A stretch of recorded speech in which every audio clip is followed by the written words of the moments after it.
नमस्कार, आप देख रहे हैं वीके न्यूज। मैं हूं दिवाकर विक्रम सिंह। तुलसी पीठाधीश्वर जगत गुरु रामभद्राचार्य से कौन परिचित नहीं है। प्रधानमंत्री नरेंद्र मोदी को अपना मित्र बताने वाले और 2024 के चुनाव में एक बार फिर विजयी बनकर के प्रधानमंत्री बनने की भविष्यवाणी करने वाले रामभद्राचार्य पूरे देश या यूं कहें पूरी दुनिया में जाने जाते हैं। प्रधानमंत्री नरेंद्र मोदी आज चित्रकूट पहुंचे और उसके बाद वो तुलसी पीठाधीश्वर जगत गुरु रामभद्राचार्य से मिलने गए। उनसे आशीर्वाद भी मिला और आशीर्वाद भी बहुत ही नायाब अंदाज में मिला जब रामभद्राचार्य ने प्रधानमंत्री नरेंद्र मोदी को गले लगा लिया। इसके बाद दोनों ने ढेर सारी बातें कही जिनका पूरे देश की राजनीति में एक बड़ा महत्व होगा। बात सनातन की हो या देश के विकास की, दोनों की विचारधाराएं एक हो जाती हैं क्योंकि दोनों एक ही बात कहते हैं और वो ये कि भारत को विश्व गुरु बनाना है।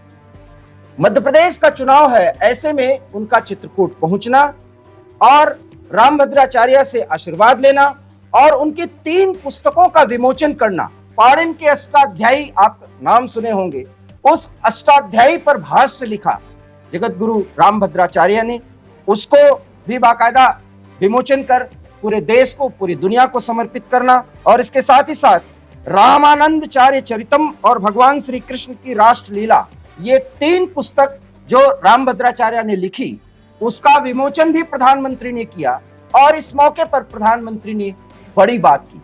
लेकिन मध्य प्रदेश के चुनाव में ठीक उसके पहले कि जब चुनाव होना है और कमलनाथ भी अर्थात कांग्रेस भी सनातन होने का और सनातन के अंदाज में ढेर सारे दावे कर रही है और कई बातें अपने मुखपत्र के जरिए वो कहने और बताने की कोशिश कर रहे हैं ताकि सनातन, वो जनता जो मध्य प्रदेश की है, वो पूरी तरीके से कांग्रेस से प्रभावित हो। लेकिन उसके पहले रामभद्राचार्य से प्रधानमंत्री की मुलाकात, क्या ये बड़ा मास्टर स्ट्रोक है कमलनाथ की उस पहल पर, जानना बहुत जरूरी है। सबसे पहले कनुप्रिया हमारी सहयोगी, उनसे जानेंगे कि मध्य प्रदेश के चुनाव में इसका क्या महत्व हो सकता है और प्रधानमंत्री के इस मास्टर स्ट्रोक का क्या मतलब है।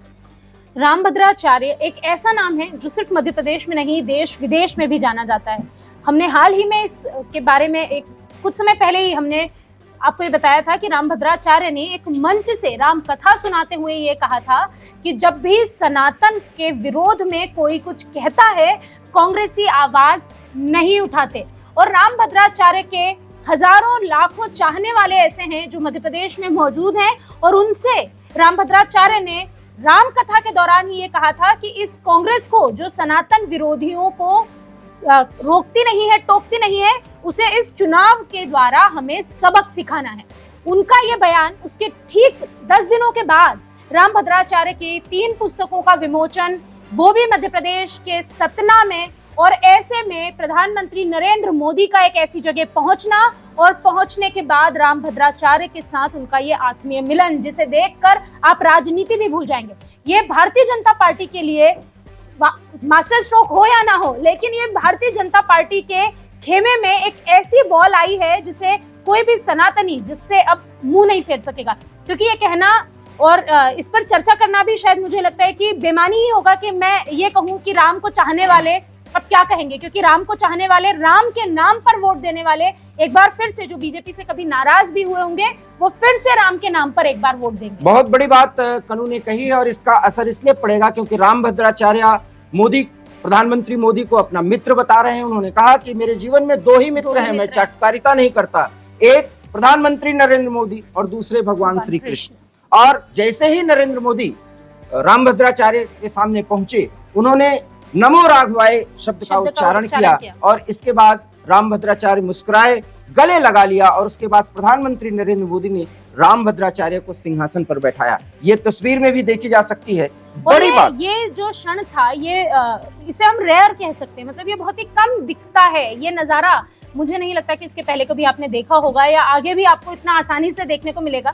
एक संत का एक प्रधानमंत्री के साथ, और उससे भी जो बेहतर नजारा है वो हम आपको दिखा रहे हैं। आप अपनी टीवी स्क्रीन पर देख सकते हैं, आप अपने मोबाइल फोन्स पर देख सकते हैं किस तरह से प्रधानमंत्री नरेंद्र मोदी रामभद्राचार्य जी को लेकर जा रहे हैं। भले ही रामभद्राचार्य जी ने, दिवाकर जी, ये कहा हो कि मेरे मित्र हैं नरेंद्र मोदी, लेकिन मोदी जी में जो भाव है वो मित्रता वाले भाव नहीं है, वो गुरु वाले भाव है, वो समर्पण वाले, वो समर्पण के भाव है। जिस तरह से एक देश का प्रधानमंत्री, आप एक प्रोटोकॉल पे भी अगर हम नजर डालें तो जिस तरह से प्रधानमंत्री नरेंद्र मोदी वहां लेकर जा रहे हैं, एक सनातनी होने के नाते किसी का भी दिल पिघल सकता है। इन तस्वीरों को देखिए आप। लेकिन कनु, इसमें सबसे बड़ी बात है कि रामभद्राचार्य ने प्रधानमंत्री नरेंद्र मोदी के नेतृत्व में पिछले 9.5 सालों में देश ने जो प्रगति की है उसका जिक्र किया और बड़े बेबाक अंदाज में उन्होंने कहा।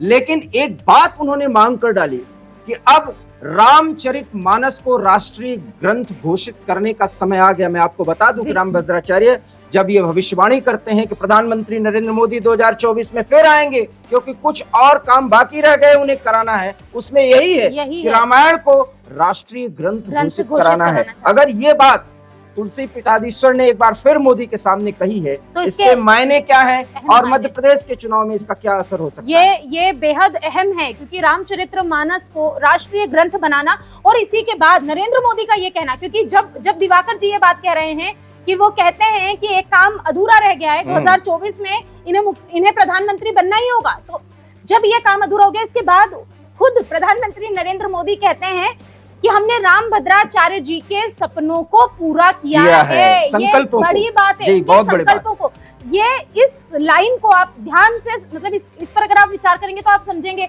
नरेंद्र मोदी देश का प्रधानमंत्री कह रहा है कि हमने रामभद्राचार्य के संकल्पों को पूरा किया है, हमारी सरकार ने इस संकल्प को पूरा किया। और कनु इसलिए कहा प्रधानमंत्री ने क्योंकि रामभद्राचार्य से अक्सर इंटरव्यू देश विदेश के पत्रकार करते हैं और जो सोशल मीडिया पे वायरल होता है, तो रामभद्राचार्य कहते हैं कि हमने मिल करके काम किया है और प्रधानमंत्री नरेंद्र मोदी जो हमारी चाहत है उसको पूरा कर रहे हैं। आज प्रधानमंत्री नरेंद्र मोदी ने इस बात की तस्दीक कर दी कि जो रामभद्राचार्य जी चाहते हैं उसको पूरा किया और इस बार फिर जिक्र किया प्रधानमंत्री ने कि जिस राम मंदिर के प्राण प्रतिष्ठा के मौके पर मैं उपलब्ध रहूंगा, वो सारी स्थिति बन पाई है, उसमें रामभद्राचार्य जी का योगदान है। बहुत बड़ी बात ये कनुप्रिया उन्होंने कही है। और इसके साथ ही साथ जब रामभद्राचार्य ने ये मांग रखी कि रामायण को राष्ट्रीय ग्रंथ घोषित किया जाए, तो नरेंद्र मोदी बहुत ही गंभीर हो गए, जो वीडियो में देखा जा सकता है। जैसे कि अभी हम मध्य प्रदेश चुनावों की बात कर रहे हैं, तो अभी आपने जिक्र किया अयोध्या के राम मंदिर का जल्द ही वहां पर मूर्ति जो है स्थापित की जाने वाली है और पूरे वैदिक मंत्रोच्चार के साथ उसका कार्यक्रम का आयोजन है, जिसके लिए प्रधानमंत्री नरेंद्र मोदी को, मैं एक बार फिर से कहूंगी, नरेंद्र मोदी को नहीं, भारतीय जनता पार्टी को नहीं, देश के प्रधानमंत्री को एक निमंत्रण मिला है और ये निमंत्रण मिलने के मायने जो हैं ये कुछ अलग है। लेकिन इस निमंत्रण के बाद से ही कांग्रेस में छटपटाहट है। देश की कांग्रेस में है क्योंकि 5 राज्यों में चुनाव है, लेकिन मध्य प्रदेश कांग्रेस में भी छटपटाहट है क्योंकि खुद को सनातनी कहने वाले, खुद को सनातनी मानने वाले और मध्य प्रदेश में भी चहेते रहे, क्योंकि मध्य प्रदेश में कमलनाथ का नाम बुरे ढंग से नहीं लिया जाता, लेकिन वो कमलनाथ भी छटपटा रहे हैं क्योंकि उनके बयानों से साफ दिख रहा है, कमलनाथ कह रहे हैं कि भैया भारतीय जनता पार्टी के नहीं है राम मंदिर हमारा भी है। तो कहीं ना कहीं ये लग रहा है कि मध्य प्रदेश में इसका कितना असर पड़ेगा, ये कमलनाथ के बयानों से आप अंदाजा लगा सकते हैं। कुल मिलाकर के ये अभी कनु ने बताया कि इसका क्या असर हो सकता है, क्योंकि आज प्रधानमंत्री नरेंद्र मोदी चित्रकूट पहुंचे थे और ये दूसरा मास्टर स्ट्रोक बीजेपी के लिए, और उसके बाद पीठाधीश्वर से मुलाकात हुई। मुलाकात में उन्होंने गले लगाया। गले लगाने के बाद प्रधानमंत्री ने गुरु शिष्य परंपरा के तहत, वो नहीं मानते प्रधानमंत्री को वो मित्र हैं बल्कि वो गुरु मानते हैं, उसके बाद उनको सिंहासन पे बैठाया और उसके बाद रामभद्राचार्य ने प्रधानमंत्री मोदी के कार्यों की समीक्षा करते हुए उनकी तारीफ की और उसके बाद राष्ट्रीय ग्रंथ घोषित किए जाने की मांग की रामायण को। और उसके बाद प्रधानमंत्री ने यह कहा कि संकल्पों को पूरा कर रहे हैं हम, क्योंकि ये संकल्प रामभद्राचार्य जी के हैं, मतलब और मायने साफ हैं। 2024 का संदेश तो प्रधानमंत्री ने दिया ही, रामभद्राचार्य जी ने दिया ही, अब मध्य प्रदेश के चुनाव में भी उसका असर दिखेगा। आप हमारी इस खबर से कहां तक सहमत हैं और कितना असर पड़ेगा मध्य प्रदेश सहित 5 राज्यों के चुनाव में और 2024 के चुनाव में रामभद्राचार्य जी के आशीर्वाद के मायने क्या हैं, अपनी राय हमें जरूर दीजिए। फिलहाल देखते रहिए वीके न्यूज, क्योंकि यहाँ खबरों का सिलसिला कभी नहीं थमता। दीजिए हम दोनों को इजाजत। नमस्कार। वीके न्यूज, राष्ट्र के नाम।